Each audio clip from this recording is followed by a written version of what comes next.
శుభోదయం. ప్రభువైన యేసుక్రీస్తు నామములో వందనాలు తెలియజేస్తూ పరిశుద్ధమైన దేవుని గ్రంథంలో నుండి యెషయా గ్రంథం 45వ అధ్యాయము మొదటి వచనం బి భాగం చదువుకుందాం. అతని కుడి చేతిని పట్టుకొని ఉన్నాను. ప్రార్థన చేసుకుందాం. పరిశుద్ధుడా, ప్రేమ కలిగిన తండ్రి, వందనాలు చెల్లిస్తూ వాక్యం ధ్యానిస్తుండగా మీ సన్నిధి మాతో ఉంచి నడిపించి దీవించమని యేసయ్య నామంలో ప్రార్థించడానికి వేడుకొంచున్నాము. ఆమేన్. దేవుడు మన చేతిని పట్టుకుని నడిపించే దేవుడు. బాధలో, వేదనలో, దుఃఖంలో ఉన్నప్పుడు నన్ను ఎవరు ఆదుకుంటారని దిగులు పడుతున్నావేమో ప్రియ సహోదరి సహోదరుడా, యేసయ్య నీతో మాట్లాడుతున్నాడు. ఇదిగో ఆయన చేయి నీకు ఇవ్వాలని ఇష్టపడుతున్నాడు. నీవు బాధలో ఉన్నావా?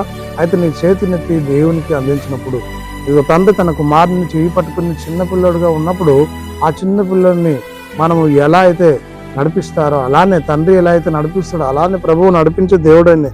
ఈతి బాధలు, లోక బాధల్లో ఉంటున్నటువంటి నీవు నేను ఒక విషయం గ్రహించవలేను. మనల్ని ఆదుకునే ప్రభు ఒక ఆయన ఉన్నాడు.